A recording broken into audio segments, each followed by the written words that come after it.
दोस्तों आईपीएल 2025 का एक और मुकाबला केकेआर और गुजरात टाइटंस के बीच खेला गया, जहां इस मुकाबले में गुजरात की ओर से ताबड़तोड़ बैटिंग देखने को मिली, लेकिन फिर चेज करते हुए केकेआर की टीम ने भी शानदार शुरुआत की। पर अंत में कुछ ऐसा हुआ जिस पर केकेआर के फैंस को यकीन ही नहीं आ रहा। इस वीडियो में अंत तक बने रहिए क्योंकि हम आपको पूरा हाईलाइट्स बताते हैं। दरअसल केकेआर के कैप्टन अजिंक्य रहाणे ने टॉस जीतकर शुभमन गिल की टीम को पहले बैटिंग के लिए उतारा, पर रहाणे का ये डिसीजन जीटी के दोनों ओपनर्स साई सुदर्शन और शुभमन गिल ने बिल्कुल गलत साबित करते हुए गुजरात को ताबड़तोड़ शुरुआत दिलाई। इस आईपीएल में साई सुदर्शन के बल्ले से तो रन बरस ही रहे थे, पर आज कैप्टन शुभमन गिल भी रुकने का नाम नहीं ले रहे थे। इन दोनों ने अपनी 50 पूरी की और देखते ही देखते ये पार्टनरशिप 100 के पार चली गई। रहाणे इस पार्टनरशिप को किसी भी हाल में जल्द से जल्द तोड़ना चाहते थे और इसके लिए उन्होंने रुख किया अपने ऑलराउंडर आंद्रे रसल की तरफ, और रसल ने भी आते ही ओवर की दूसरी ही गेंद पर साई सुदर्शन को कीपर रहमानुल्लाह गुरबाज के हाथों कैच आउट करवा के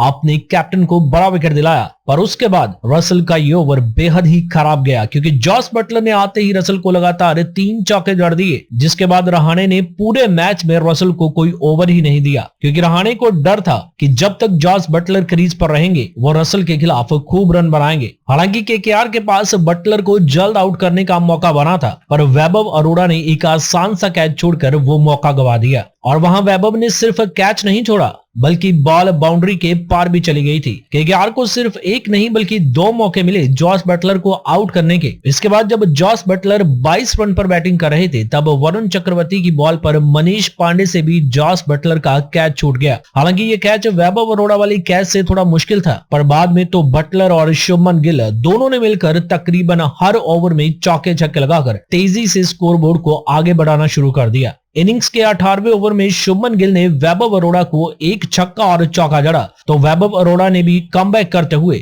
शुभमन गिल का विकेट चटका दिया। जब रिंकू सिंह ने आगे की तरफ डाइव लगाकर एक शानदार कैच किया, अंपायर इसे चेक करते इससे पहले ही रिंकू सिंह ने उंगली खड़ी करके अंपायर को बता दिया कि ये एक क्लीन कैच था और गिल अपनी सेंचुरी मिस कर बैठे। पर 90 रनों की शानदार इनिंग्स खेलकर वो गुजरात के लिए बड़े स्कोर की नींव रख चुके थे। गिल के आउट होने के बाद राहुल तेवतिया मैदान पर आए, पर सिर्फ 2 गेंदों में ही चलते बने जब हर्षित राणा ने तेवतिया को रमनदीप सिंह के हाथों बाउंड्री के पास कैच आउट करवा दिया। लगातार 2 विकेट्स गिरने के बाद भी आखिरी ओवर को बड़ा बनाने के लिए जॉस बटलर ने वैभव अरोड़ा को 2 चौके लगाकर जब शाहरुख खान को स्ट्राइक दी तो वैभव अरोड़ा फुल टॉस गेंद फेंक बैठे, जिस पर शाहरुख खान ने भी छक्का जड़ दिया और गुजरात ने उस आखिरी ओवर में 18 रन बटोरे और स्कोर बोर्ड पर 198 रन लगाकर केकेआर को 199 रनों का टारगेट दे दिया। गुजरात के कैप्टन शुभमन गिल टॉस हारने के बाद भी इस बड़े स्कोर से काफी ज्यादा खुश दिखाई दे रहे थे क्योंकि वो जानते थे कि ये स्कोर लड़ाई लड़ने के लिए काफी ज्यादा है।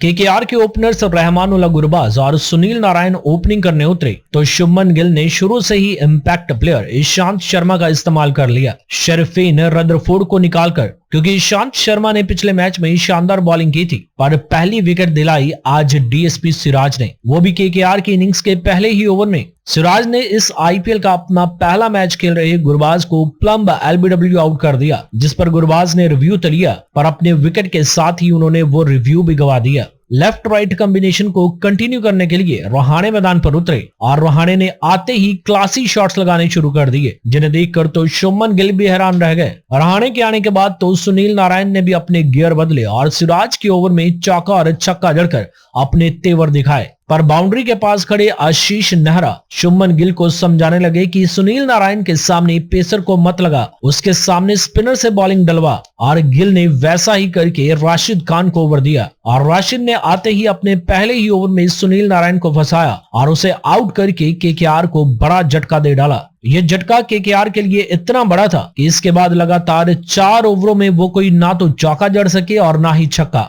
ये देखते हुए शुभमन गिल ने दूसरी तरफ से साई किशोर को भी अटैक पर लगा दिया जब उन्होंने देखा कि स्पिन खेलने में केकेआर को परेशानी हो रही है, और 12वें ओवर में साई किशोर ने वेंकटेश अय्यर को भी चलता कर दिया। साई किशोर ने अय्यर को आउट किया तो वहीं अगले ही ओवर में वाशिंगटन सुंदर की बॉल पर अजिंक्य रहाणे भी स्टंप आउट होकर चलते बने और केकेआर काफी ज्यादा मुसीबत में फंस गई। पर केकेआर ने एक बड़ी गलती ये की कि वो अपने इन फॉर्म बल्लेबाज रघुवंशी को बैटिंग के लिए भेज ही नहीं रहे थे। आंद्रे रसल, जिसका इस्तेमाल केकेआर की टीम एक फिनिशर के तौर पर करती है, उसे आज केकेआर ने रघुवंशी से पहले भेज दिया। हालांकि रसल ने आते ही वॉशिंगटन सुंदर को चौका और छक्का जड़कर अपने इरादे स्पष्ट कर दिए थे कि वो यहाँ केकेआर को जीत दिलाने के इरादे से ही उतरे हैं। पर उसके बाद रसल कुछ खास नहीं कर पाए और राशिद खान की गेंदों को तो वो पढ़ भी नहीं पा रहे थे। और राशिद खान को बड़ा शॉट लगाने के चक्कर में ही रसल जब क्रीज के आगे बढ़ गए तो जॉस बटलर ने उन्हें स्टंप आउट कर दिया और केकेआर की बची कुची उम्मीदों पर भी पानी फिर गया। और उसके बाद तो केकेआर के लगातार विकेट्स गिरते रहे, चाहे वो रमनदीप सिंह हो,